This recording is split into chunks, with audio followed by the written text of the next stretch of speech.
reprend rapidement donc pour la dernière partie de cet après-midi.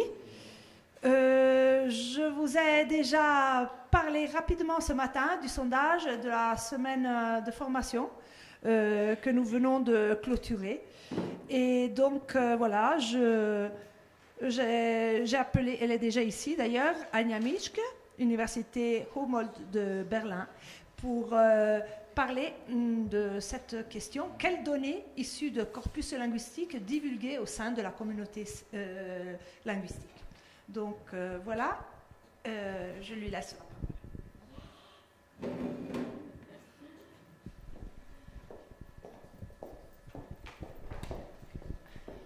Bonjour à tous.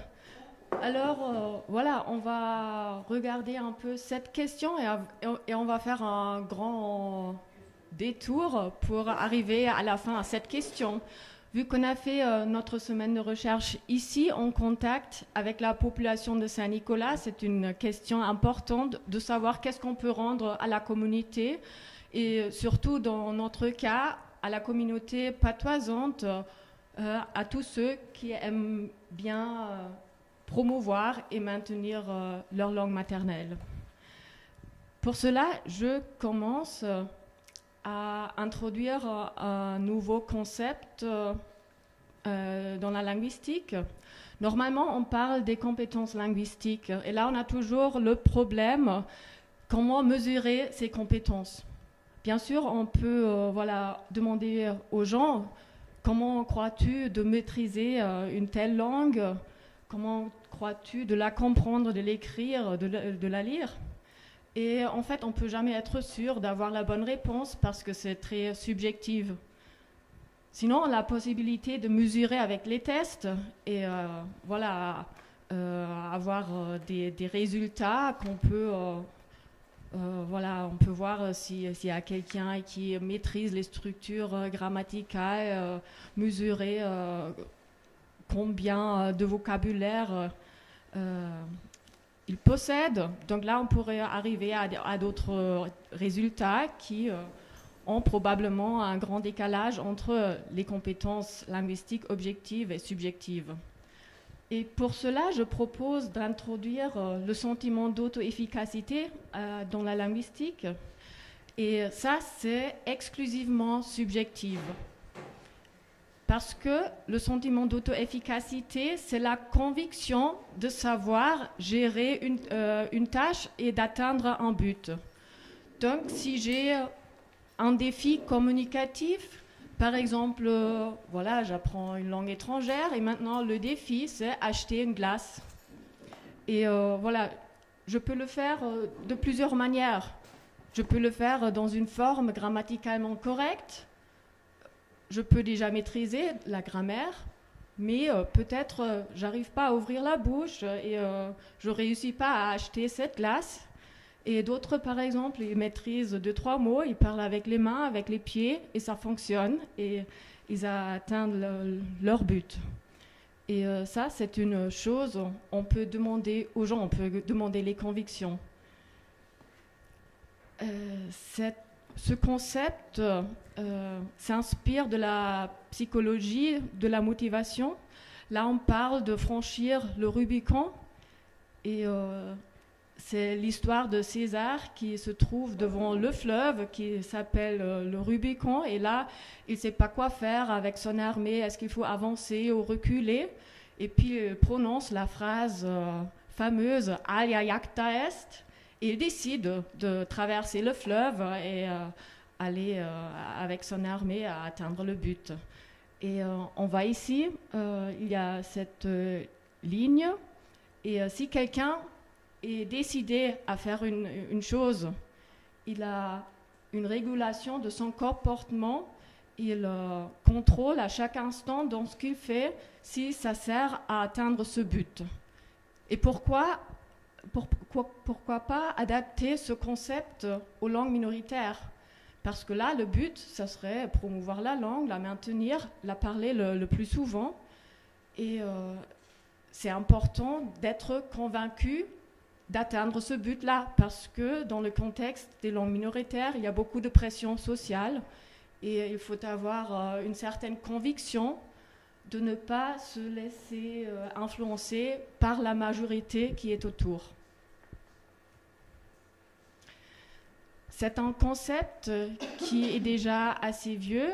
Ça a été inventé par Albert Bandura et de mesurer la conviction d'atteindre un but. C'est la auto-efficacité. Il y a plusieurs échelles déjà testées depuis des décennies et normalement on applique ces échelles à par exemple à des sportifs ou dans le domaine de la médecine. Par exemple, s'il y a quelqu'un qui doit faire une opération et si déjà avant l'opération, il est convaincu de guérir après, il guérit beaucoup plus vite. Et aussi les sportifs qui sont convaincus de vaincre à la fin, c'est beaucoup plus probable qu'ils gagnent après le prix s'ils ont convaincu avant. Et aussi, par exemple, si on réussit à l'école, c'est la même chose. Donc, on a déjà plusieurs domaines dans lesquels l'échelle d'auto-efficacité a été testée avec un grand succès et ça a toujours été très prédictible. Donc, si les gens, ils ont dit, je suis sûr de réussir, à la fin, ils ont probablement, avec une probabilité très haute, ils réussissent vraiment.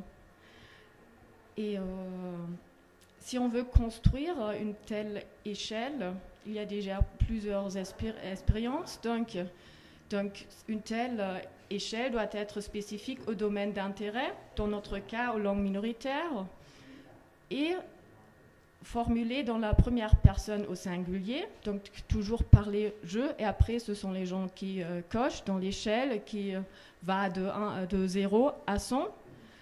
Et on exprime les tâches à accomplir avec des mots exprimant le pouvoir d'être capable de réussir, que c'est facile à atteindre une chose. En bas, je vous ai mis quelques phrases prises de l'échelle d'auto-efficacité généralisée par Schwarzer Jerusalem. Et là, on a déjà une grande ressource des échelles testées dans plusieurs langues. Donc, pour adapter cette échelle aux langues minoritaires, je me suis inspirée de leur formulation, comment construire ces phrases. Pour une pré-enquête qui est toujours nécessaire pour tester la conviction, j'ai écrit un petit texte d'introduction pour faire comprendre aux gens ce qu'il faut faire. Donc, je présente cette échelle et il faut mettre ce que ça signifie. Si on coche un certain pourcentage, on doit donc choisir entre je suis absolument sûr d'être capable, ce qui est 100, et je suis absolument sûr d'être incapable, donc on descend vers le 0. Et c'est surtout pas nécessaire que les gens aient vécu ces situations. C'est seulement nécessaire d'imaginer, parce que surtout dans le contexte des langues minoritaires, il y a peut-être des situations communicatives à envisager qu'ils n'ont jamais envisagées parce qu'ils sont tellement habitués à parler dans la langue dominante, la langue nationale, qu'ils n'ont jamais essayé. Et comme ça, il y a plusieurs situations qui seront présentées pour donc s'imaginer et envisager pour la première fois cette question. Pour donner un exemple de mon pré-enquête, ce sont des données qui datent d'une année. J'ai pris la compétence d'écrire le franco-provençal comme exemple. Donc, il y avait la phrase « Il est facile pour moi de lire des messages personnels dans ma variété ». Et là, on voit les participants de la vallée d'Ost, ils ont choisi en moyenne 80, plus ou moins. Et en France, on voit, c'est inférieur, la chiffre. Et il faut dire, de l'échantillon, là, ce sont des gens qui ont vu le lien de mon sondage sur Facebook.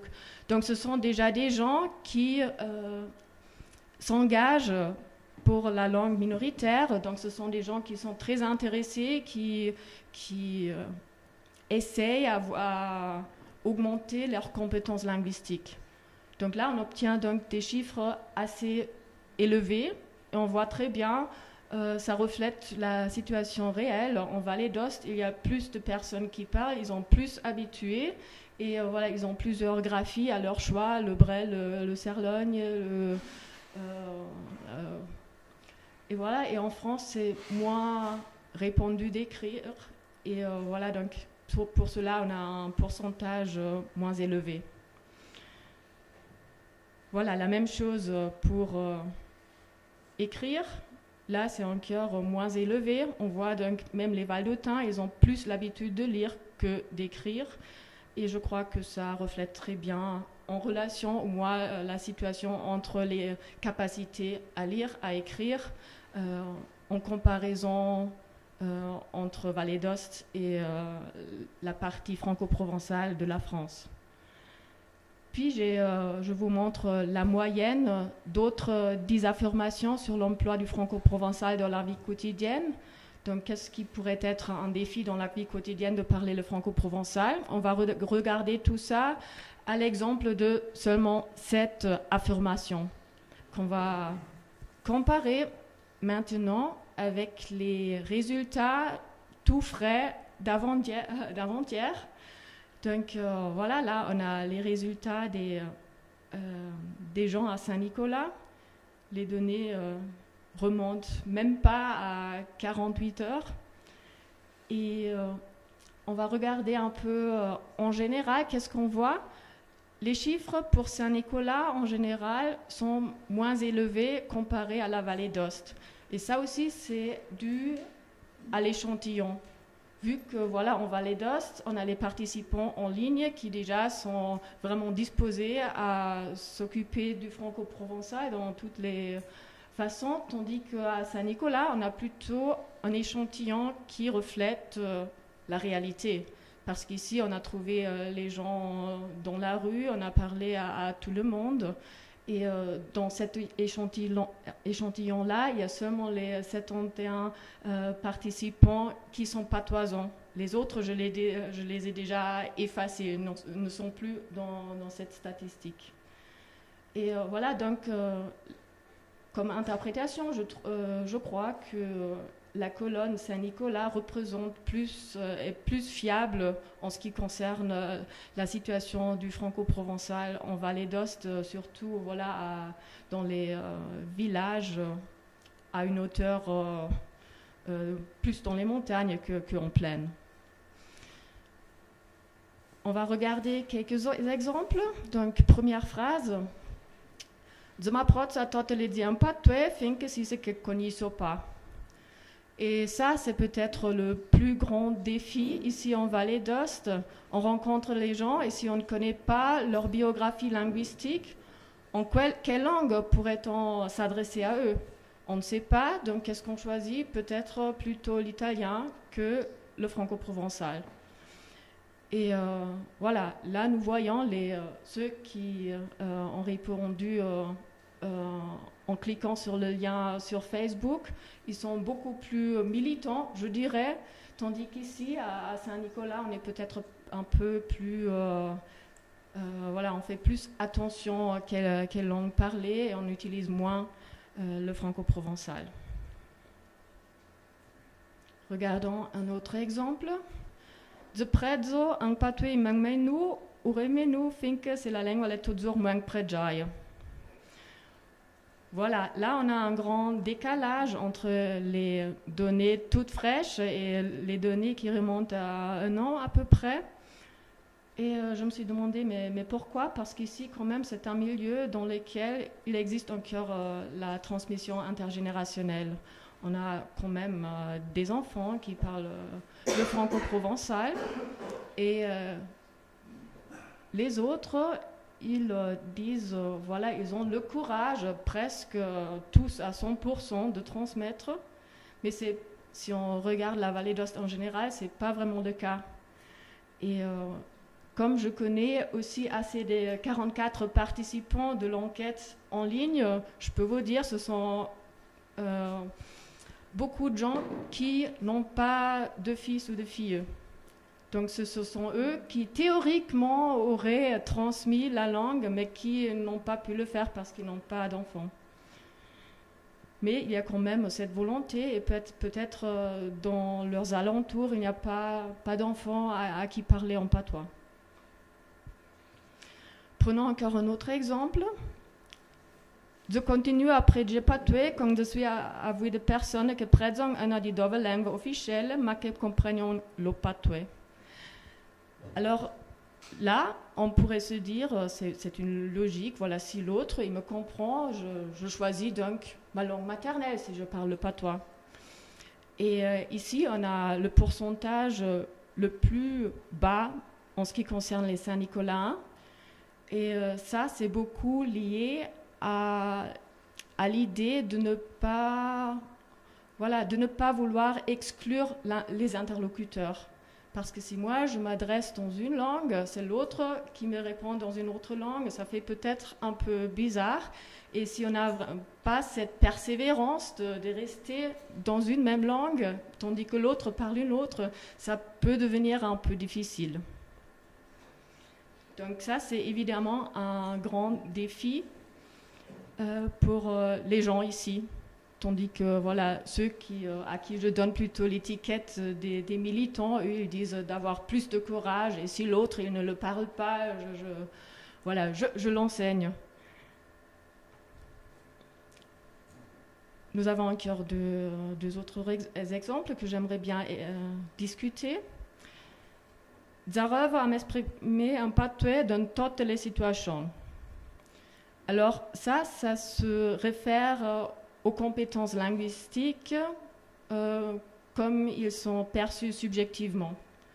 Donc, si j'arrive à m'expliquer dans toutes les situations, dans ma langue, ça veut dire je maîtrise les structures grammaticales parfaitement, j'ai un vocabulaire très ample et je n'ai aucun obstacle de m'exprimer dans toutes les situations. Et aussi dans le cas numéro 7, quand partez sur une phrase entendue, un patois, je sais vite trouver d'autres mots ou une phrase différente. Voilà, donc là, quelqu'un a commencé une phrase, ça ne marche pas bien, il est quand même capable de s'autocorriger.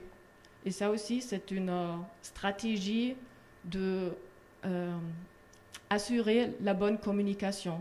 Parce que normalement, l'interlocuteur, il ne fait pas trop attention si quelqu'un fait l'accord entre l'adjectif, parce que ce qui compte, c'est le contenu qui est transmis.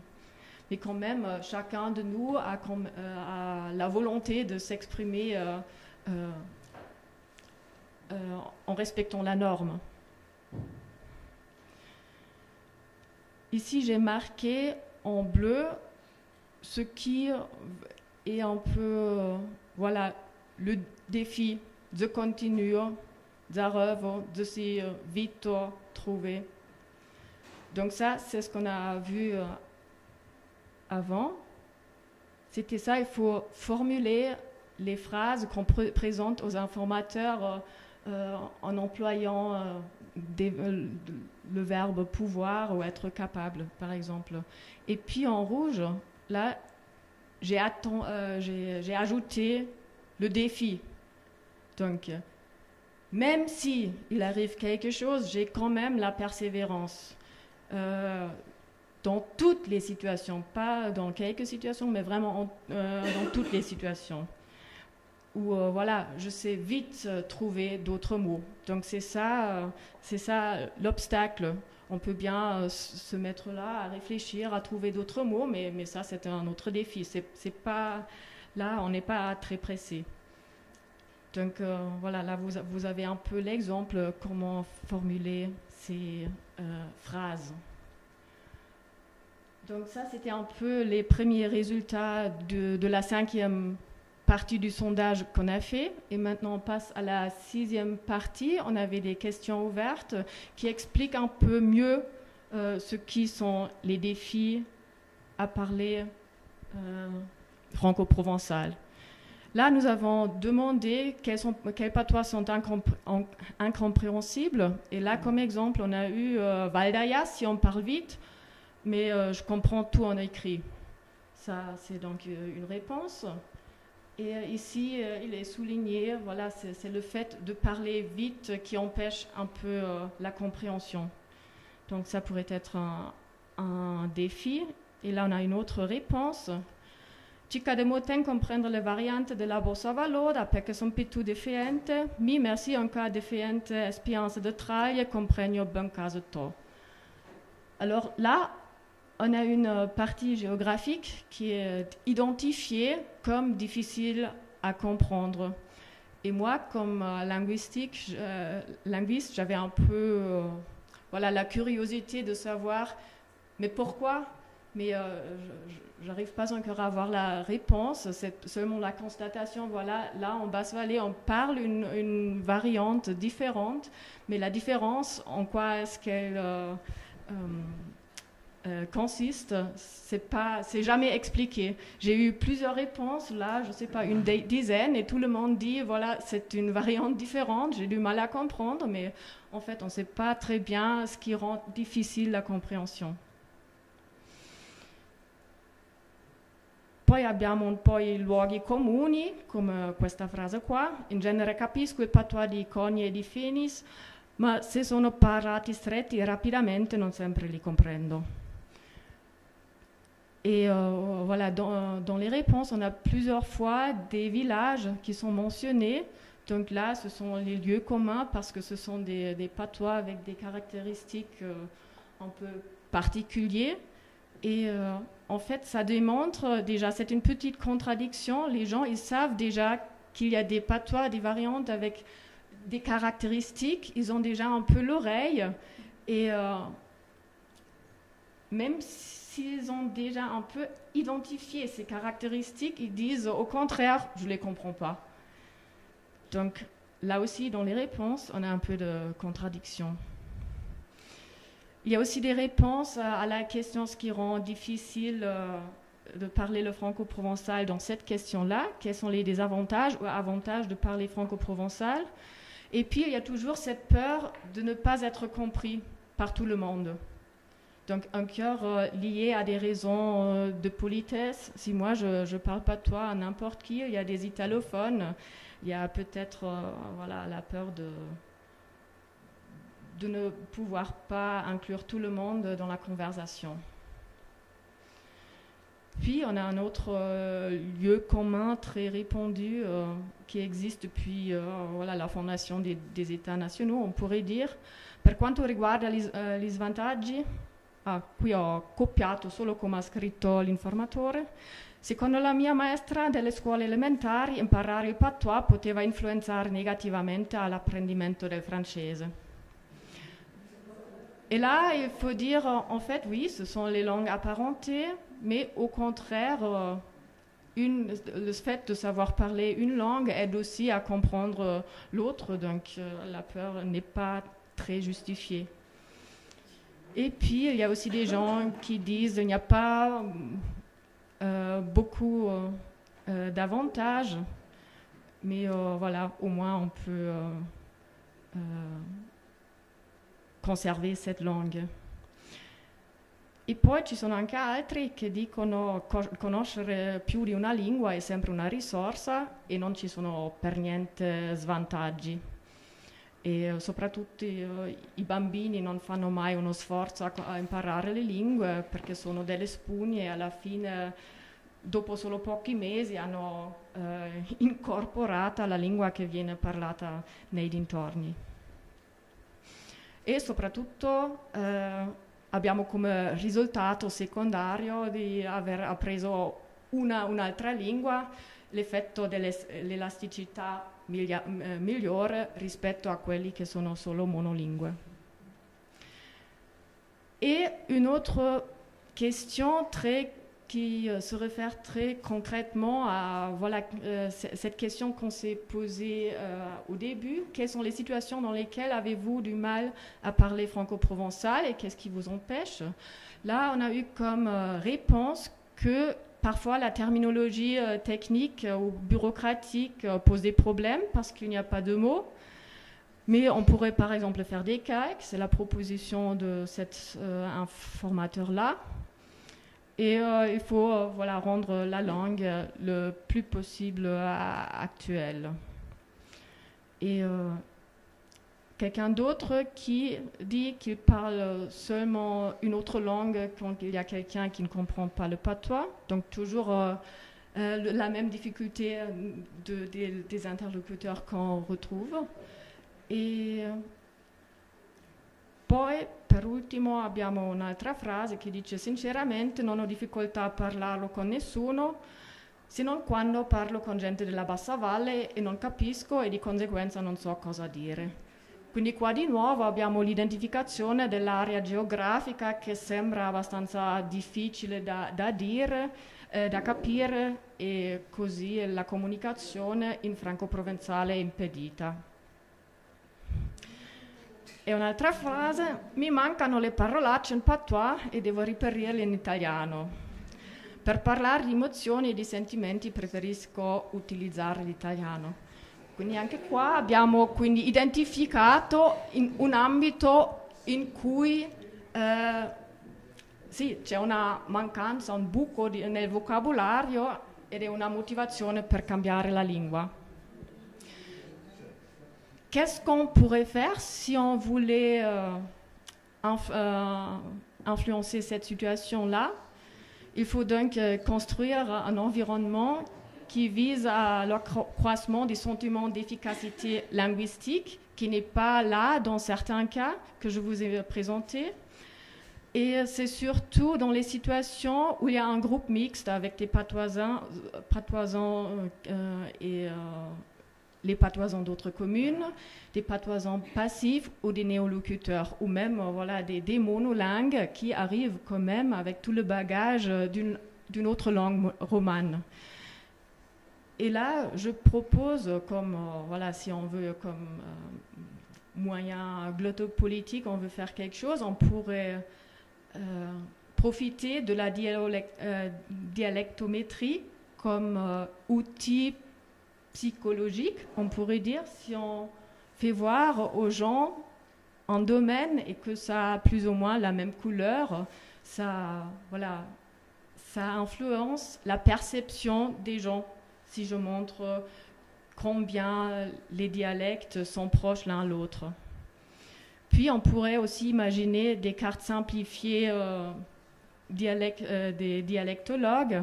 Par exemple, on pourrait montrer que dans certains dialectes ici en Vallée d'Ost, on a rarement en position intervocalique le son S ou le son V ou le son N. Ça dépend de la zone où on a l'aspiration. Et ce savoir métalinguistique peut faciliter la compréhension. On rencontre aussi des particularités lexiques.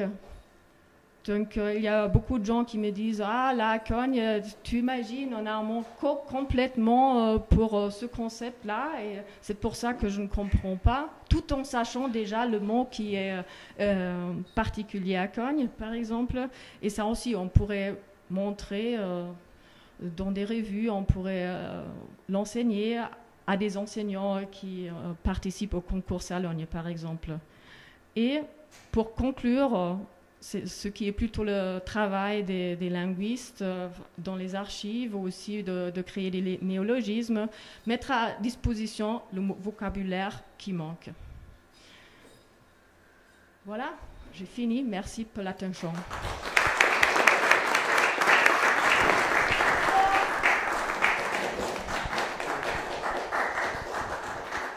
Merci Anya. Est-ce qu'il y a des questions après ce bref survol sur deux enquêtes et deux corpus que tu as croisés et mis en relation? Pas de questions? Rien? Alors on peut avancer avec... Ah d'accord. Bon, alors ben, j'ai de nouveau oublié ma feuille, donc il faut que je... Parce que je veux pas... Voilà, alors j'appelle Natalia Bicciurina, donc Université Sorbonne Nouvelle, membre de l'équipe scientifique du centre. Un village franco-provençal de la mer Noire, analyse des études dialectologiques soviétiques.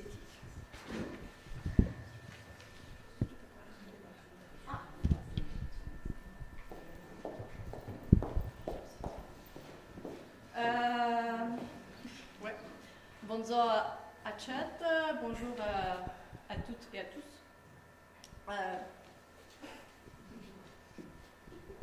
Je peux pas aller plus loin que ça.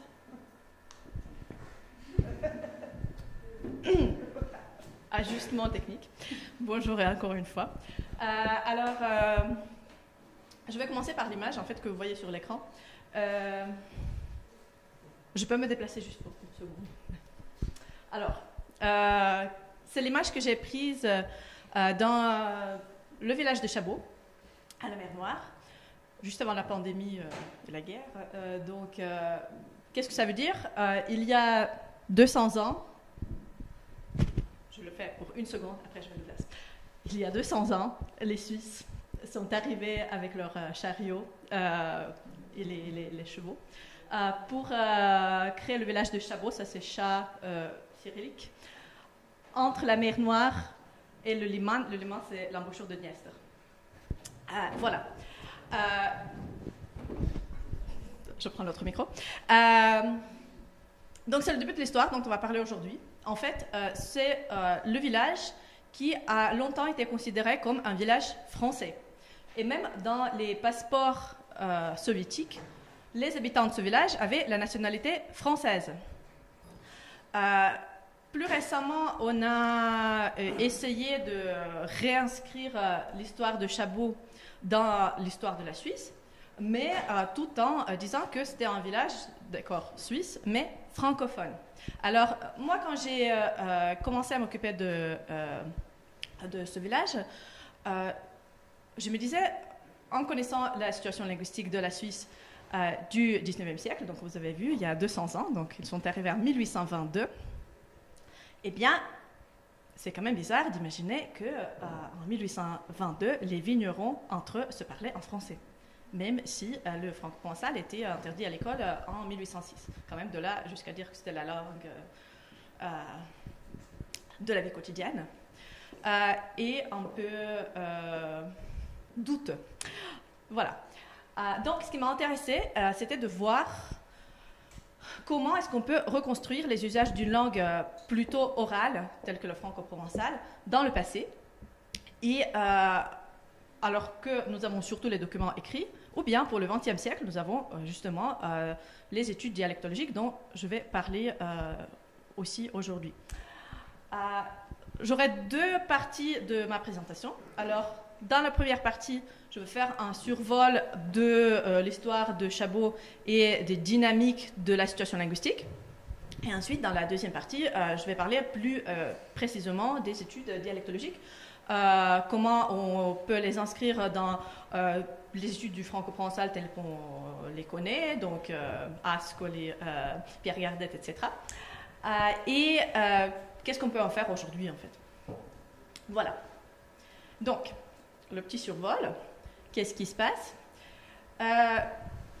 Petit rappel historique, dans 1812, après une guerre entre l'Empire ottoman et la Russie annexe la Bessarabie. Et 10 ans plus tard, 1822, c'est la commune de Chabot qui est créée à la mer Noire par les vignerons suisses. Qu'est-ce qui se passe en ce moment? Eh bien, là, en Bessarabie, il y a des vignobles qui sont abandonnés par les populations turcophones et musulmanes. Et en même temps, en Suisse, après les guerres napoléoniennes, c'est la crise économique, c'est aussi la famine et c'est aussi la surpopulation par rapport aux surfaces qu'on peut utiliser pour la viticulture. Donc, on parle là concrètement des vignobles de Lavaux, donc entre Lausanne et Vevey. Ce sont des terrasses qui descendent vers le lac Léman. Donc, on imagine qu'il n'y a pas beaucoup de terrain qu'on peut agrandir. Au début, c'était 7 familles, mais assez grandes. Et puis, au fur et à mesure, ça devient une grande communauté. Donc, au début du XXe siècle, il y avait déjà quelques 1000 personnes à Chabot. Et vous voyez, là, le long de la rivière Dniepr, ils ont créé d'autres villages viticoles qu'ils appelaient les colonies filles. Donc là, sur cette carte, j'ai essayé de reconstruire, basé sur les différents documents, tous les villages qui étaient créés. Alors, passons à la situation linguistique. Un des premiers témoignages qu'on a qui concerne la situation linguistique, c'est le témoignage du premier pasteur et instituteur de Chabot, Bugnon, qui arrive là-bas dans les années 30. Ce qui veut dire que pendant plus d'une décennie, en fait, il n'y avait pas d'école et pas d'église là-bas. Donc, c'était que les vignerons qui s'autogéraient et les enfants qui grandissaient comme ça, sans école et sans l'église. Ce qui est important pour nous si on essaie de reconstruire les pratiques linguistiques. Alors, Bugnon a écrit une petite monographie sur la Bessarabie. Et entre autres, il raconte que dans cette région, il y a 13 langues qui sont parlées. Et entre autres, il y en a 2 qui sont parlées à Chabot, qu'il sépare. C'est vraiment une liste avec les points séparés. Et donc, l'une, c'est le français, et l'autre, c'est ce qu'il appelle le patois roman. Et on sait que le patois roman, c'est la manière dont on se référait traditionnellement au franco-provençal dans la Suisse romande. Et ce qu'on voit ici, donc vous voyez la citation, on dirait une situation plus ou moins classique de la diglossie, donc le français utilisé pour les fonctions hautes, dites hautes, et le patois roman, elle dit, il est employé à Chabot par les Suisses français, et il se sert de ce dialecte national, c'est curieux, dans la colonie, et au dehors, en société, s'ils veulent dire quelque chose qui ne doit être compris que par eux. Voilà, on dirait, comme j'ai dit, une situation diglossique. Il faut dire aussi que la commune était très autonome, donc ils avaient leur propre mairie, leur propre conseil municipal, tribunal, ils percevaient les impôts, etc. Et le russe devient enseigné à l'école seulement dans les années 70. Et en même temps, c'est le service militaire qui devient aussi obligatoire. Donc les deux facteurs ont fait en sorte que le russe devient de plus en plus parlé. Mais on sait, et là je sors d'un siècle, là c'est juste une petite illustration donc, des documents que j'ai trouvés dans les archives d'Odessa. Et on voit qu'effectivement tout était écrit en français, de manière que les autorités impériales ont dû embaucher quelqu'un, un traducteur, pour qu'il travaille exprès uniquement avec Chabot, parce que les gens de Chabot disaient « nous ne sous-signons que ce qui est écrit en français ». Et ils renvoyaient tout le papier qui n'était pas en français. Donc il y avait là aussi, sur cette insistance sur le français, la nécessité d'établir un certain rapport de force entre eux et les autorités impériales et aussi les autres communautés autour. Si on reprend cette idée de rapport de force, mais on voit un peu comment ça évolue dans le temps. Donc là, j'ai dit c'est un survol assez rapide, donc on est déjà au XXe siècle. Et j'ai trouvé, plus ou moins par hasard, je dois dire,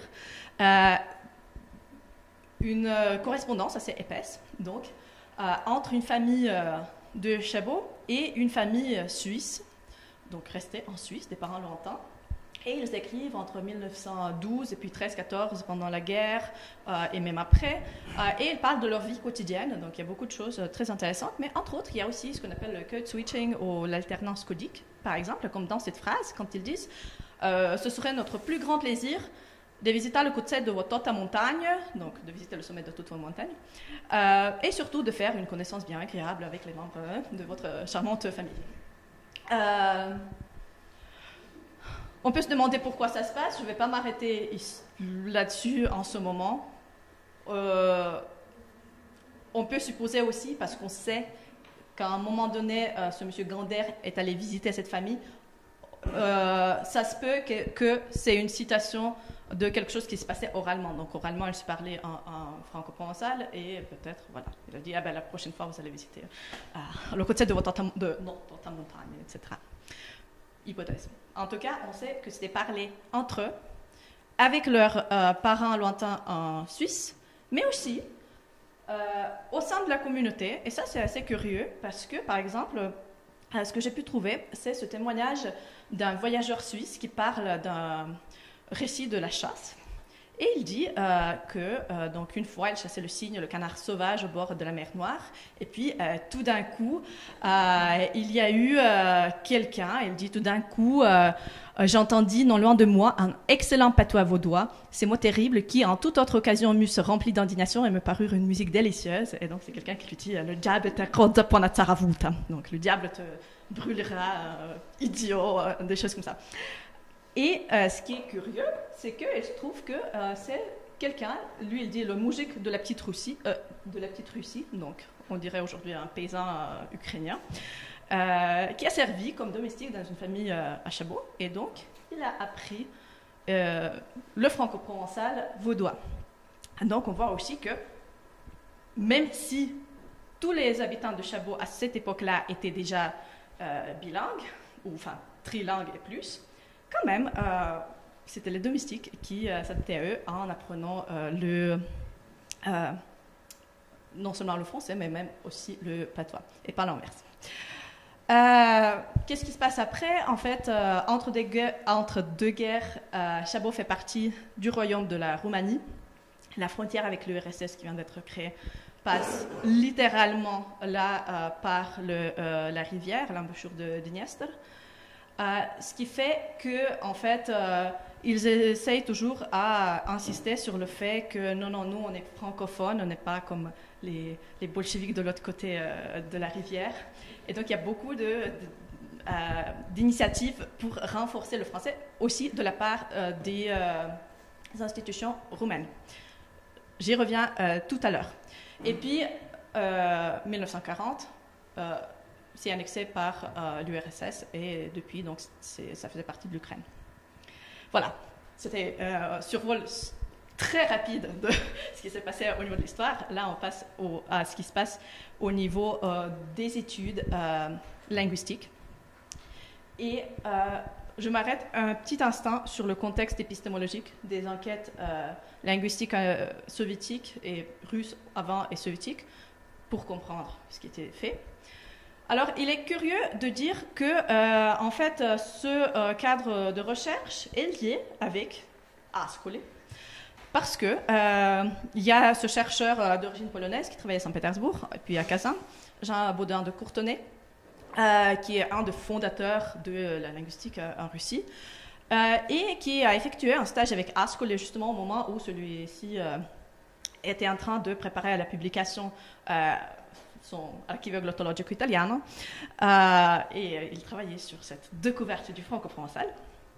Et par la suite, donc Baudin de Courtenay reprend la méthode d'Ascoli de justement l'étude à partir du terrain des langues vivantes et pas, donc contrairement à l'approche indo-européenne de l'époque.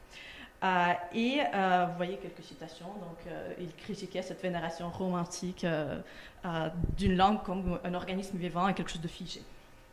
Et par la suite, c'est bien l'approche qui a été prônée dans les travaux soviétiques. Par exemple, il y avait un germaniste, Jarmulski, qui est aussi quelqu'un de très important, qui justement dit que c'est important d'étudier les communautés. Ben, lui, il parlait des communautés germanophones, mais c'est la même chose pour Chabot, et de regarder le changement culturel sous l'influence des facteurs socio-économiques, etc. Et les mélanges avec d'autres cultures voisines, il dit. Donc, si on veut faire une petite comparaison de cette approche avec l'approche que vous connaissez bien mieux, donc la tradition, je dirais, française et suisse, eh bien, dans l'approche russe et soviétique, donc, le dialecte est manifestement un fait social.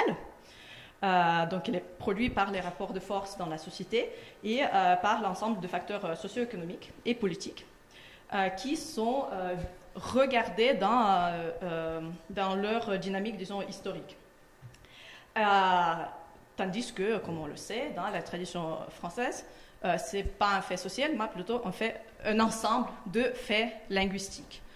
Pour ce premier type d'approche, il s'agit de définir les frontières des groupes sociaux, tandis que pour l'autre, il s'agit de définir les limites de différentes isoglosses. Ensuite, une autre chose qui est très intéressante, c'est que dans cette approche, il y avait la négation des dialectes purs et la mise en avant justement des contacts de langue. Donc il s'agissait de dire, dans le monde actuel, avec tous les contacts entre les populations, etc., c'est impossible de trouver quelque chose comme un dialecte pur. Donc il faut trouver plutôt les résultats de mélange. Alors, les études soviétiques de Chabot. Le premier chercheur soviétique à se rendre à Chabot, c'était Chechmarev, qui est allé là-bas encore à l'époque roumaine, donc 1929. Le livre a été publié beaucoup plus tard par ses étudiants, en 1975. Mais là, c'est intéressant parce que lui, il remarque ce processus qu'aujourd'hui on aurait appelé la substitution linguistique. Donc, il parle de l'école. Si vous vous rappelez, je vous ai dit qu'à l'époque roumaine, il y avait beaucoup d'intérêt pour tout ce qui était français. Donc, il y avait même l'Alliance française qui était ouverte à Chabot. Et Chechmarev dit l'école a mis à l'écart le dialecte, qui au début avait été parlé par tous et ensuite surtout par les représentants des générations âgées. Et leurs enfants l'ayant perdu, ayant appris à l'école le français livresque, mais pas suffisamment la culture française, ont cédé d'autant plus facilement à l'influence de la langue et de la culture russe. Donc, en gros, il s'agit de dire, puisque la langue de la vie quotidienne était initialement le franco-provençal, mais qui était dévalorisé au niveau des institutions, et le français n'avait pas eu ce rôle même auparavant, ça a favorisé la substitution au russe. En soi, on peut même le comparer à ce qui se passe un peu au Val d'Ost entre français, italien et franco-provençal. Ce qui est intéressant ici, c'est que c'était l'époque roumaine, donc le russe n'avait aucun statut officiel, mais c'était la langue de communication interethnique. Et lui, il disait déjà que voilà, non seulement le dialecte est complètement oublié, mais aussi le français livresque comme moyen de communication maintenu dans une minorité de familles. Et en gros, que les gens se parlent russe surtout. Il y avait aussi un chercheur roumain qui est arrivé à des conclusions très semblables 10 ans plus tard, en 1939, alors qu'ils ne se connaissaient pas, et qui a dit aussi qu'à l'origine, le langage de Chabat avait été patois-vaudois. Aujourd'hui, on y parle un français qui n'est pas tout à fait littéraire, mais qui est du français quand même. Et qui dit aussi qu'on cherche de plus en plus à Chabat à parler correctement le français, ce qui permet aux colons de dire qu'ils ont conservé leur langue, qui était à l'origine, comme nous l'avons démontré, un patois. Donc, c'est assez semblable à ce que disait Chechmarev, en fait. Et il s'agit aussi non seulement de la substitution linguistique, mais aussi de la substitution dans la notion de langue maternelle. Qu'est-ce qu'est la langue maternelle? C'est le patois, donc le franco-provençal, ou le français. Et donc, la dernière chercheuse, c'était Borodina. Borodina, c'était l'élève de Chechmarev. Donc, même si... Et en fait, c'est elle, entre autres, qui a publié ensuite ses travaux. Donc, elle les connaissait très bien. Et elle s'est rendue plusieurs fois, à plusieurs reprises, à Chabat, parce que, pour elle, c'était, ce qu'elle disait, comme elle disait, un laboratoire linguistique. Et vous voyez ici une citation. Donc, on voit que ça s'inscrit nettement dans ce paradigme de regarder les processus de, par exemple, des contacts de langue, mais aussi, entre autres, de récupérer les traits archaïques. Alors, un peu des données de terrain de Borodina. C'est la famille qu'elle a interviewée était Alfred et Cécile Denis, qui étaient âgés de 52 et 51 ans. Et elle dit ils ont fini 4 classes de l'école obligatoire et parlent, écrivent et lisent en français, russe, allemand, ukrainien et moldave. Et puis il y a aussi leur fille Alice et leur petite fille Violette. Violette. Qu'est-ce qui est curieux ici? Il est curieux qu'on voit qu'ils étaient plurilingues, elle le dit elle-même, mais elle dit que leur langue maternelle, c'est le français. Donc c'est vraiment cette notion, la construction de la nation langue maternelle. Ensuite, qu'est-ce qui est le français? Elle dit ce sont des traditions linguistiques légèrement tentées d'un côté des archaïsmes et de l'autre des régionalismes et des dialectismes au franco-provençalisme. Voilà. Donc il ne s'agit pas ici de mettre en avant un code ou un autre dans la situation diglossique, mais de partir de ce qu'on trouve sur le terrain, donc une variété mixte qui a des différents, qui a des traits du français, des traits de franco-provençal, des traits d'autres choses, d'autres langues, et dire, ben voilà, ça c'est la langue maternelle, la langue ethnique, si l'on veut, qui est le français.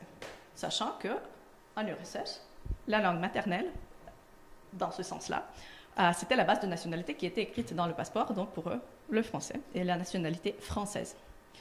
Et là, on arrive à des choses très concrètes, et je vous montre juste quelques exemples, parce que si on regarde ce français, puisque vous êtes tous spécialistes du franco-provençal, vous allez voir plusieurs choses qui peuvent vous sembler très connues.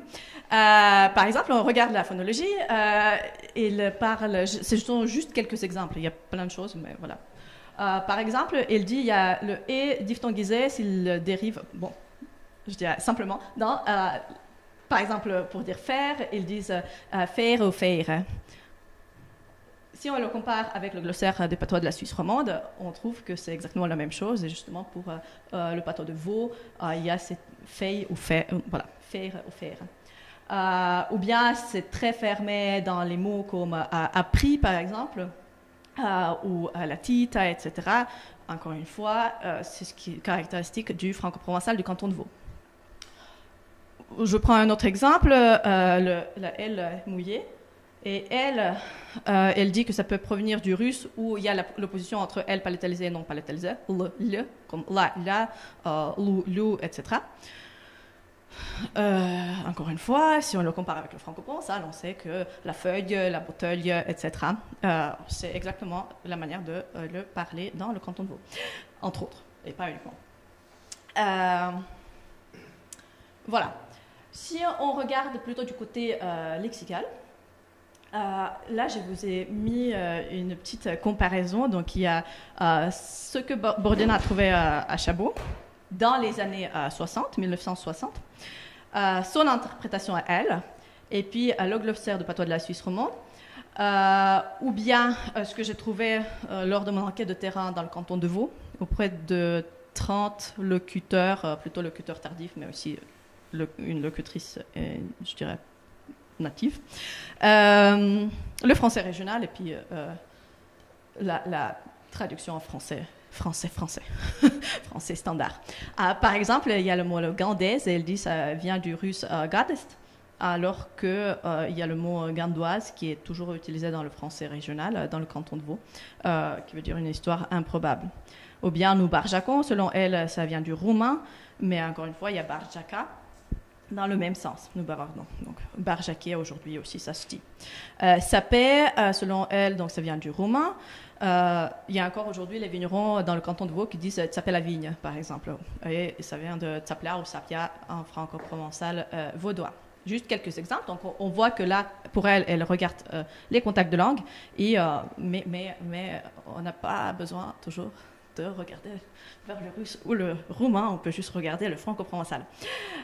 Il y a aussi des mots pour lesquels elle dit l'étymologie est inconnue. Par exemple, pâtaise, elle écrit comme ça, pâtaise.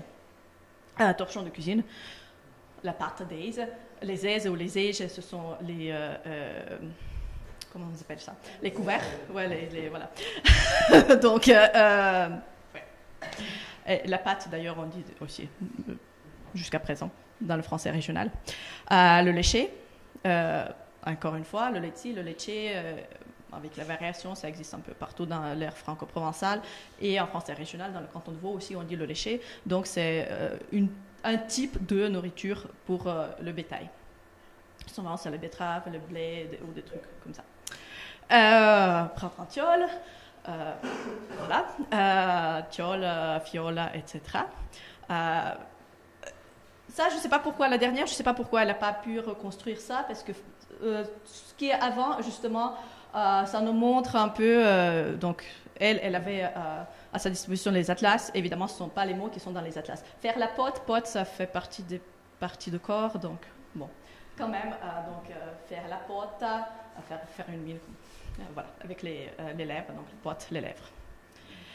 Et pour conclure, donc tout particulièrement, elle s'intéresse au langage viticole de Chabot, et c'est là qu'on va retrouver un autre nom très connu dans les études du franco-provençal, parce que pour faire ça, elle fait une chose inimaginable pour l'époque, donc de la guerre froide. Elle prend contact avec Pierre Gardette. Ils ont une correspondance pendant plusieurs années et même elle arrive à le rencontrer personnellement. Et donc elle prend l'Atlas linguistique du Lyonnais, dont on a aujourd'hui entendu parler ce matin. Et elle prend toutes les questions de Pierre Gardette pour son enquête de terrain et elle l'applique sur son terrain à Chabat. Et puis elle le compare et on voit en effet qu'en fait elle dit juste 7 questions dans le questionnaire. Les réponses sont en langue française, comme elle dit. Elle dit le français littéraire en plus. Donc c'est sarment, tonnelet, bouteille, pressoir, pressé, vendangeur. On peut aussi remarquer que ce sont vraiment les termes très généraux que les gens pouvaient connaître en 2 langues. Et puisqu'elle demandait comment vous le dites en français, il répondait en français. Il y a beaucoup de termes qui sont plus spécifiques. Et donc là, c'est moi qui ai fait la comparaison avec tous les autres. Donc le glossaire, l'enquête dans le canton de Vaud, le français régional, donc toujours l'enquête dans le canton de Vaud, et la traduction, donc, qui est la même que celle de Borodina. On voit quelques exemples. Ce qui est intéressant, c'est que, il y a quelques mots comme débuter qui sont toujours utilisés, qui étaient utilisés à l'époque, mais il y a aussi des mots qui étaient utilisés à Chabat, encore dans les années 1960, qui sont enregistrés au glossaire, donc qui étaient recueillis comme données de terrain au tout début du XXe siècle en Suisse romande, mais qui ne sont plus connus ou qui n'existent qu'en français régional ou qui ne sont plus connus du tout dans ce sens-là, comme par exemple le mot barbois qui existe comme barbu. Mais le mot comme chapon, par exemple, dans ce sens-là, sapon, ça existait encore donc avant, c'est enregistré au GPSR, mais ce n'est plus connu du tout. Les gens ne savent pas ce que ça veut dire. Dans ce sens-là, ça existe dans d'autres sens, mais pas voilà. Voilà, vous avez là quelques exemples. Et pour les exemples un peu plus qui vont un peu en dehors de mots, si on reprend aussi les objets, c'est assez curieux aussi parce qu'il y a ici aussi, puisque ces gens-là ont la nationalité française et ils pensent nous parlons en français, par exemple, ils disent qu'ils ont des pratiques très, très particulières et ils disent en France, j'essaie de trouver, voilà, ils disent, il y a un certain monsieur Denis qui dit, alors, le terpi, c'est ce que vous voyez, là ce sont les dessins de Borodina, il dit, ce qui est en haut c'est le terpi. Il dit, le terpi, c'est une corbeille de bois avec des bretelles. On le porte sur le dos. En France, on a des corbeilles d'osier qu'on porte aussi sur des bretelles. Donc, selon lui, ce qu'ils ont, eux, c'est quelque chose de très particulier et c'est vraiment la chose locale. En vrai, le mot est visiblement une empreinte au tarpa en russe. Et il pense à quelque chose comme ça. J'ai mis cette photo juste comme ça, d'une manière ironique parce qu'elle était prise à Saint-Nicolas, de ce même objet auquel eux, ils se réfèrent.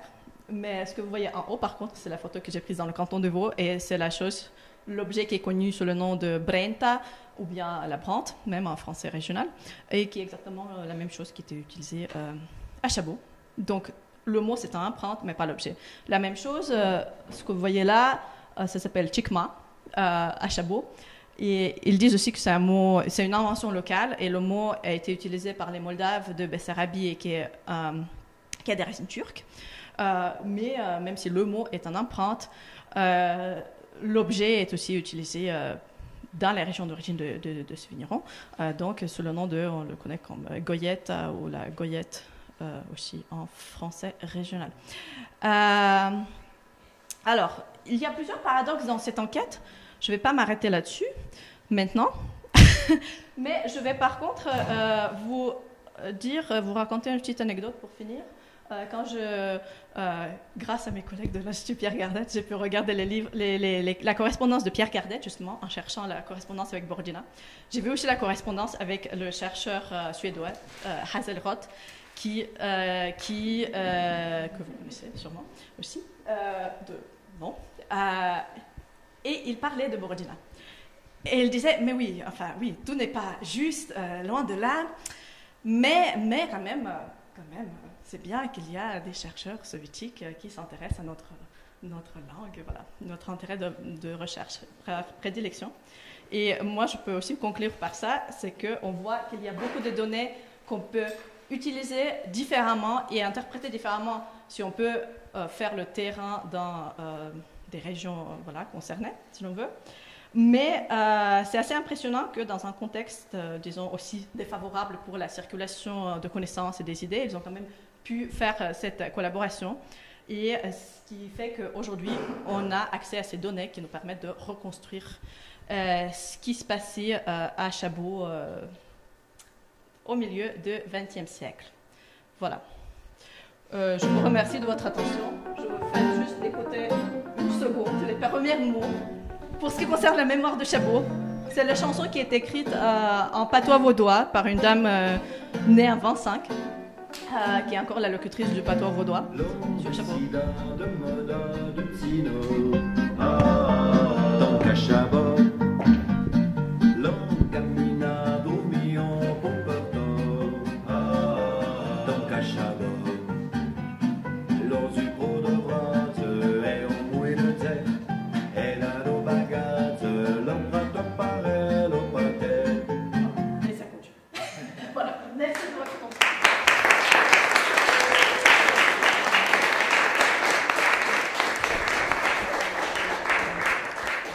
Merci beaucoup à Natalia pour ce survol qui nous a amenés jusqu'à la mer Noire et qui quand même reste tellement proche de nous justement parce que dans la proximité du lexique qu'on retrouve ici encore. Parce qu'en canton de Vaud, ces mots ont disparu, mais les Valdôtains les connaissent. Donc voilà. Et est-ce qu'il y a des questions? Il vaudrait mieux.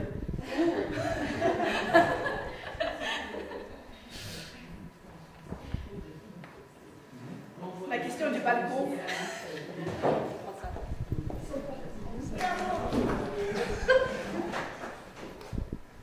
Oui, alors j'ai cru comprendre, d'après la conversation qu'on avait eue, que tu étais allé toi-même à Chabot. Qu'est-ce qu'il en reste là-bas, que ce soit linguistiquement ou du point de vue de la mémoire? Oui, merci pour la question. Oui, effectivement, je suis allée donc à Chabot même, mais aussi à Odessa, qui est la grande ville la plus proche et où il y a tous les archives. Donc c'était en fait un double objectif. Pour ce qui concerne Chabot même, pour le côté linguistique, il faut dire qu'une très grande partie de la population est partie dans les années 1940, et même dans le narratif répandu, je dirais le seul narratif répandu, tout le monde est parti, et reparti en Suisse. Et il y a effectivement plusieurs familles que j'ai rencontrées en Suisse, et c'est eux qui gardent aussi ce code mixte qu'ils parlaient à Chabot à l'époque, mais avec les influences postérieures. Mais on voit grâce à ces enquêtes justement que il y avait quand même des gens qui continuaient à le parler même des décennies auparavant, plus tard. Mais il y avait beaucoup de mariages mixtes dans l'idée aussi de ne plus être vus comme des traîtres potentiels, etc. Et évidemment, dans la même logique, ils sont passés aux Russes. Donc il n'y a pas de gens qui parlent franco-provençal là aujourd'hui. Par contre, il y a la mémoire qui reste. D'ailleurs, ce que vous voyez au début de ma présentation, ça fait partie d'un musée qui a été créé par un Géorgien, d'ailleurs, là-bas, mais qui raconte toute cette histoire et qui était vraiment très bien fait, qui raconte toute cette histoire, pas du franco-provençal, mais quand même de l'histoire de ces vignerons. Voilà. Merci pour la question.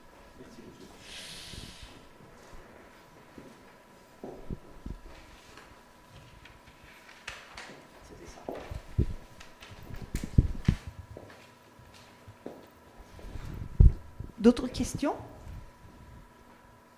Alors on peut enchaîner avec la dernière communication de cet après-midi. J'appelle Alberto Guilla et Francesco Maria Luneschi. On se déplace un peu en dehors du domaine franco-provençal. On va en Corse. Donc, documenter et préserver une langue régionale. Projet pour la langue corse, mise en œuvre à l'Université de Corte. Merci beaucoup. Donc, on va faire une présentation à deux têtes. Donc, moi, je suis Francesco Maria Luneschi, je vais communiquer avec Alberto Guille. Et donc, on va vous présenter les projets qui sont portés sous la responsabilité de Stella Médor.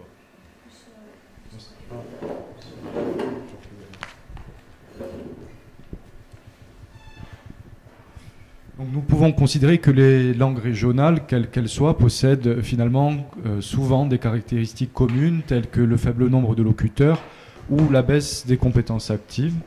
Et il nous semblait donc intéressant de partager aujourd'hui avec vous quelques réflexions autour des outils développés à l'Université de Corse, autour donc de la langue corse. On peut rappeler que la langue corse est un ensemble de parlers italo-romans et elle connaît un parcours d'élaboration singulier, particulièrement à partir du revival culturel des années 70, appelé Riaquisto. Depuis, elle s'infiltre, voire s'impose dans de nouveaux espaces en dehors de la sphère privée, en investissant par exemple l'école publique.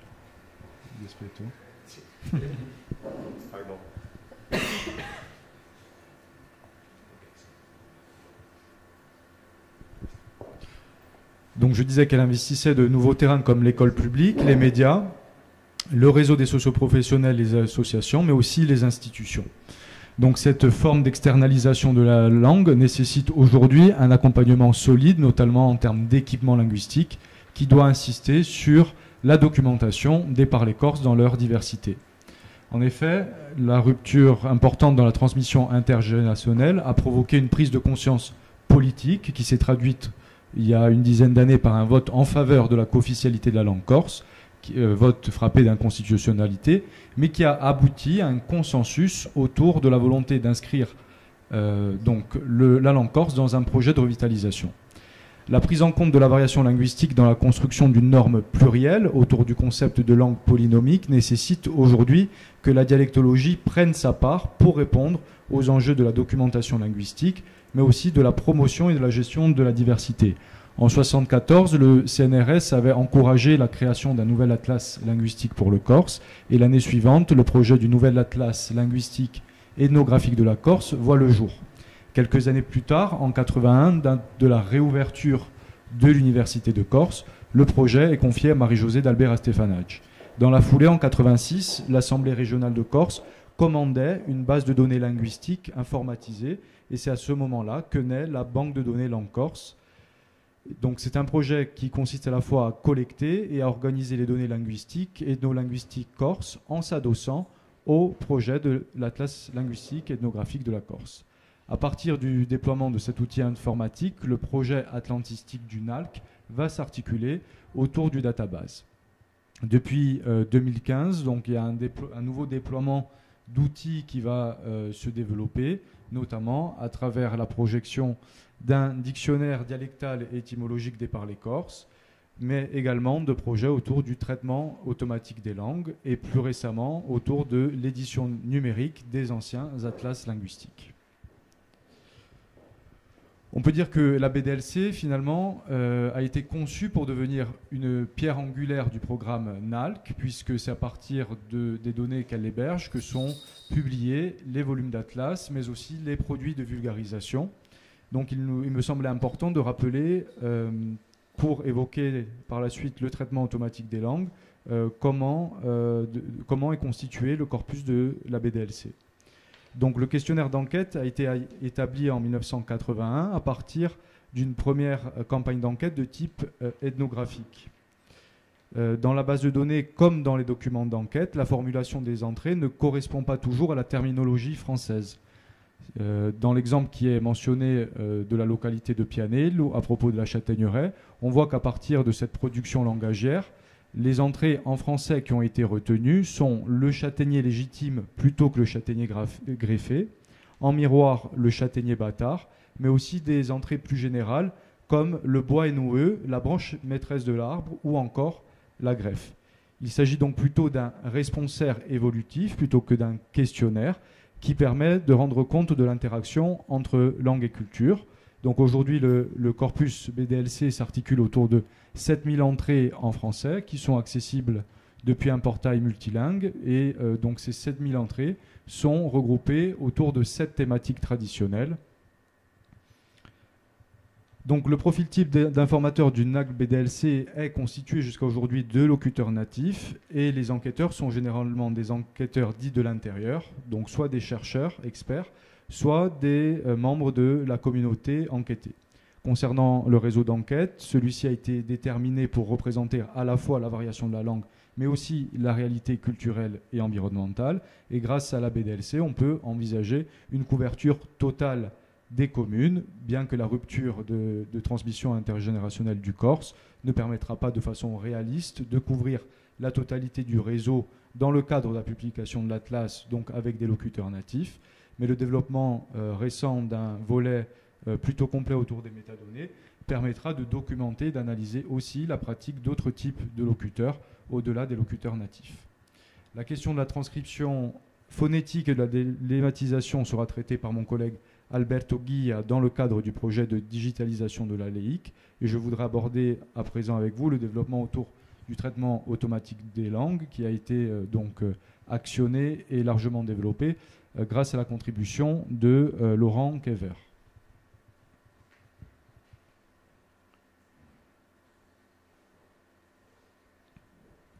Donc l'approche adoptée autour du traitement automatique des langues pour le corse met en œuvre une forte interaction avec la BDLC.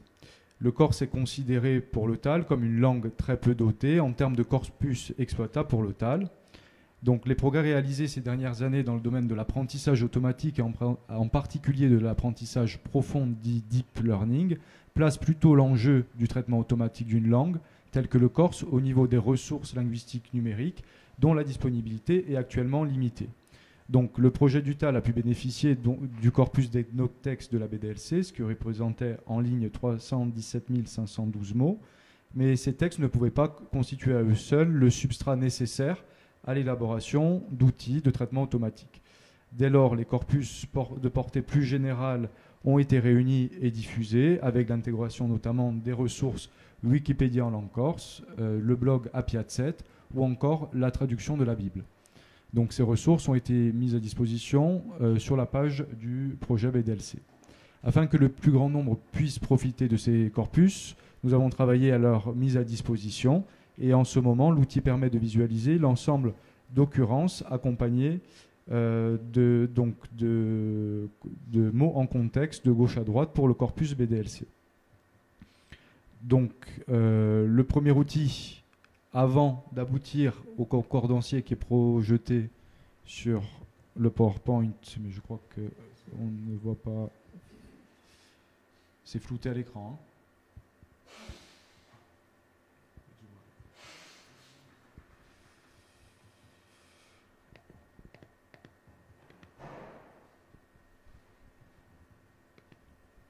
Donc le travail du TAL s'est concentré essentiellement sur l'édition d'un concordancier qui est projeté sur le tableau et on a pu arriver à ce résultat grâce au développement d'un premier outil qui consistait à identifier les langues dans le corpus. Donc c'est un outil qui se matérialise par un module d'identification de la langue d'un document, donc qui est capable de gérer 18 langues, 17 langues officielles de l'Union européenne, ainsi que le corse.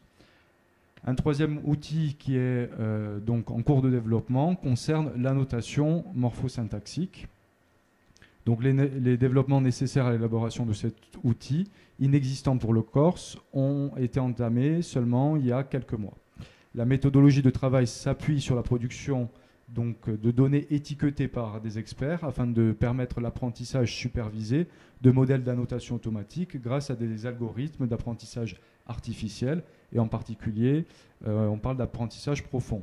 Nous avons opté pour une méthode agile durant laquelle les données annotées sont produites par petits paquets de 100 phrases afin d'extraire les corpus qu'on a énumériques pourront intégrer aussi la laïque.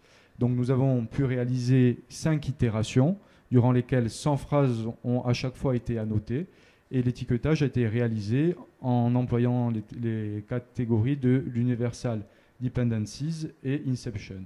Donc au final, pour l'instant, on est à 500 phrases étiquetées, ce qui représente 6784 annotables. Et donc c'est le travail que nous devrons poursuivre dans les prochains mois. La BDLC est aussi un outil de diffusion puisqu'elle accueille depuis 2009 une version simplifiée en accès libre sur Internet. Et à l'intérieur du corpus, donc on peut interroger la banque de données depuis l'entrée en français du questionnaire, depuis le lemme, par localité, mais également aussi par le texte à partir des volets thèmes et sous-thèmes. Les données sont présentées soit sous forme de tableau,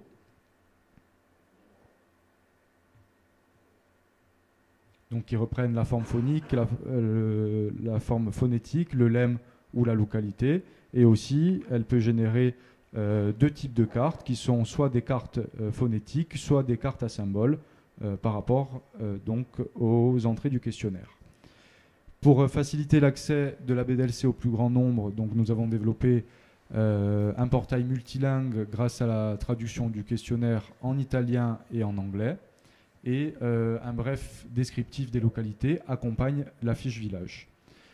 Donc on retrouve finalement des informations linguistiques plutôt diversifiées dans la partie interne de la base de données, avec la possibilité d'interroger la dimension phonétique et morphologique, mais également avec une approche étymologie, donc origine, et l'approche étymologie-histoire sera développée dans le cadre du projet du dictionnaire dialectal et étymologique par les Corses. Donc on a des données qui sont ventilées à partir de plusieurs thématiques, mais aussi de modules de recherche, et qui sont ensuite traitées et analysées sur le plan linguistique avant une mise en ligne. Je vais donner la parole à mon collègue Alberto Guy qui va vous présenter donc, le projet de digitalisation de l'ALEIC. Merci. Le projet de numérisation de la Pardon.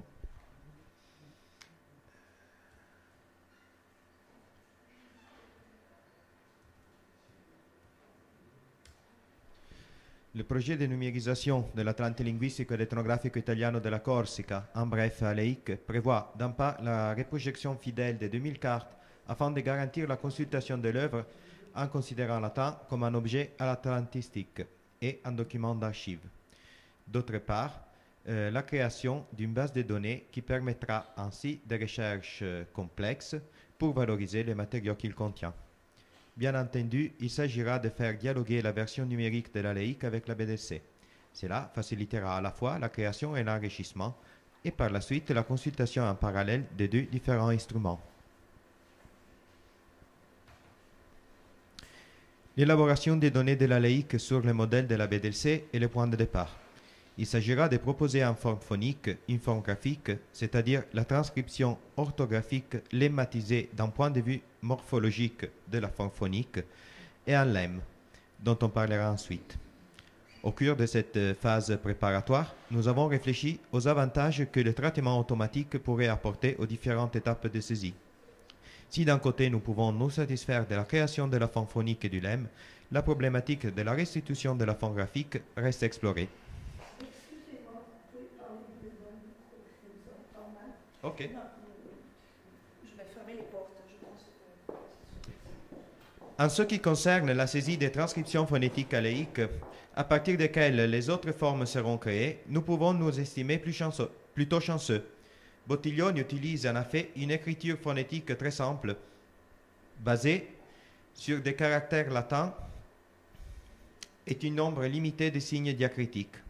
Tous les symboles utilisés, à l'exception d'un seul, le signe pour la consonne nasale, ça là, labiodentale, sont présents dans les cartes des caractères Unicode. Et nous supposons donc qu'ils sont facilement identifiables par un OCR entraîné. D'éventuels problèmes peuvent être le résultat de la combinaison des caractères et des diacritiques appartenant à des alphabets différents. Par exemple, le symbole des occlusives LR construit à partir des lettres de l'alphabet latin et des diacritiques de l'alphabet grec, ou par le choix de superposer certains symboles diacritiques à des caractères alphabétiques. C'est le cas de la barre horizontale qui indique généralement inspirantisation ou de la barre diagonale qui indique une sonorité incertaine. Actuellement, une partie de l'équipe travaille à la création d'un outil capable d'identifier les chaînes de texte à saisir sur les cartes. La présence d'une borne noire de taille fixe permet de recréer un plan cartésien qui fournit les indications nécessaires au script pour identifier les sections de la carte. La reconnaissance des points d'enquête se fait en effet sans problème. L'identification des parties de texte, en revanche, est bonne, mais peut être améliorée.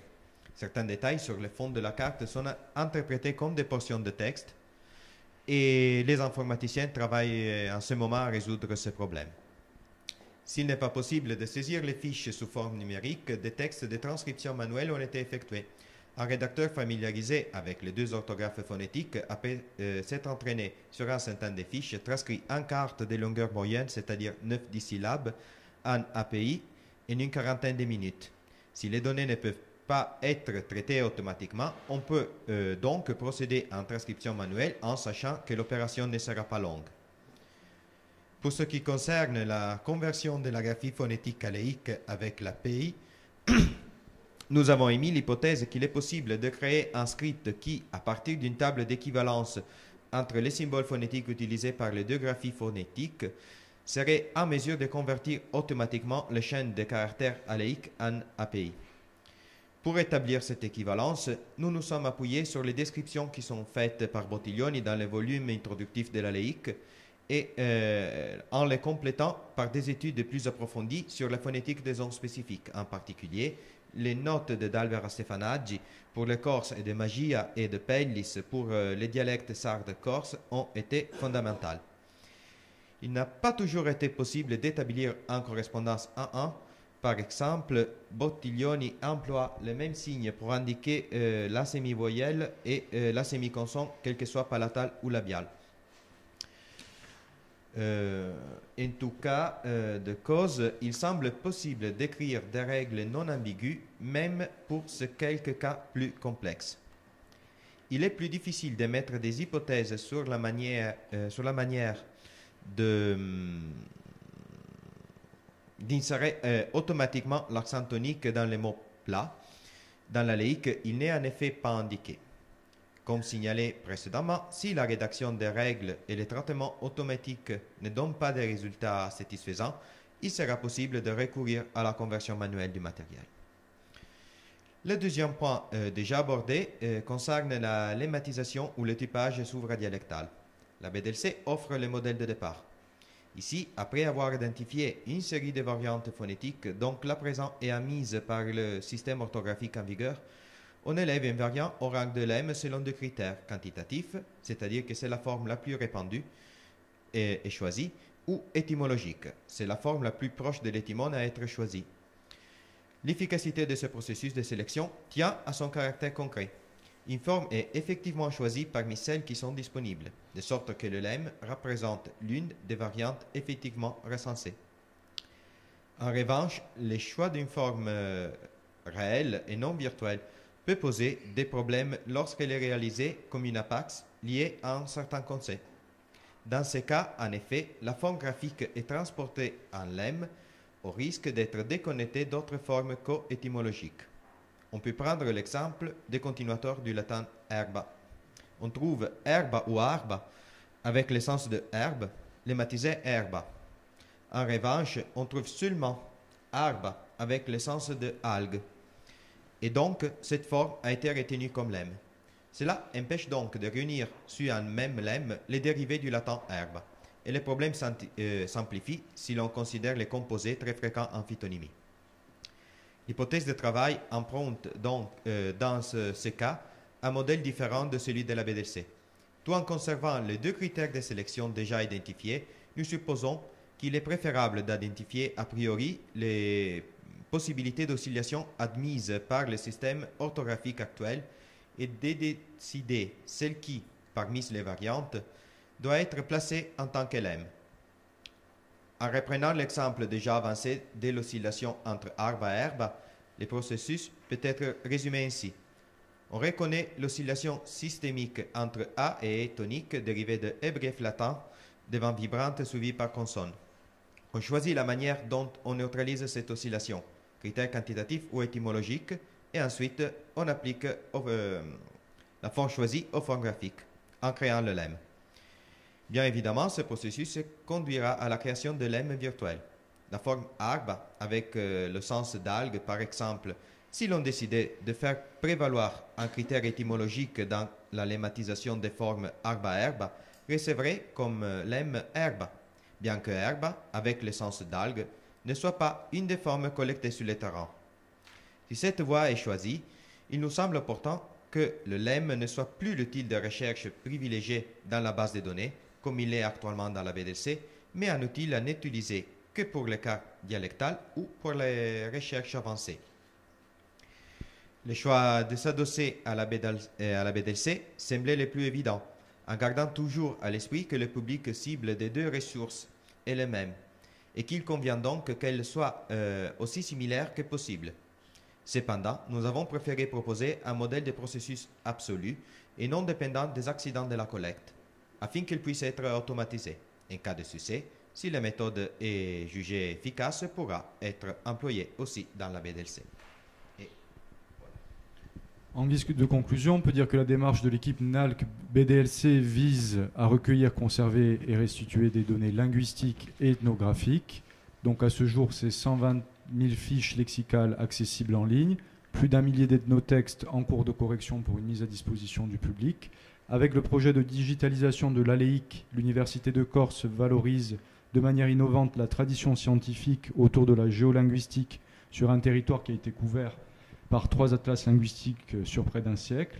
Et si les développements du TAL exploitent ces données, il est également nécessaire de diversifier les sources afin de rendre le traitement automatique des langues le plus large et robuste possible, tout en essayant de respecter un cadre linguistique qui n'est rattaché à aucune norme strictement formalisée, mais plutôt à une norme plurielle dans un processus d'élaboration linguistique. Les corpus textuels de la base de données sont aujourd'hui soumis aux techniques contemporaines du TAL, et les retombées de ce type sont envisagées ainsi. Parmi des objectifs, on peut citer la traduction automatique, la dictée automatique, text-to-speech, la transcription automatique, speech-to-text, des correcteurs automatiques ou encore la création de lexiques à des fins lexicographiques notamment. Je vous remercie pour votre attention.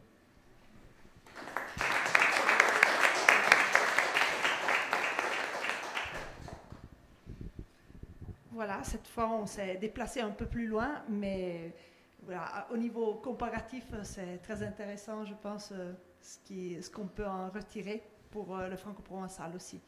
Est-ce qu'il y a des questions? Oui? Question très pratique. La laïque est écrite à la main ou à la machine? Les premières 2 volumes sont écrits à la main et les premières 2 volumes sont écrits à la main et les autres 2 sont écrits et les autres 8 sont écrits à la machine. Ouais. Ils ont eu un caractère italique, un style italique. D'accord. Bon, ben pour la machine, sérialisation, ça peut marcher. Oui. Et pour la main, nous, on a essayé pour la LI.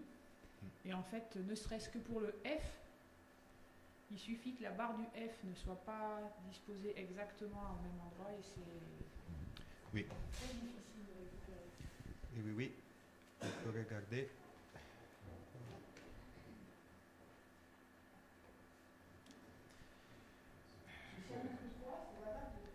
Oui. Oui, j'ai tous les fiches qui ont été mises sur la diaporama. Je crois qu'elle vient... non, l'ultime en bas. Celle en bas vient des volumes réalisés à la main. Et les autres, la première aussi, et celle centrale, par contre, vient des volumes typographiés.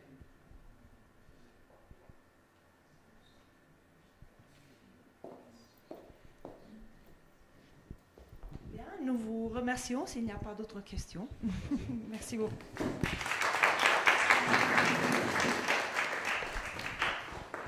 Et merci à vous tous.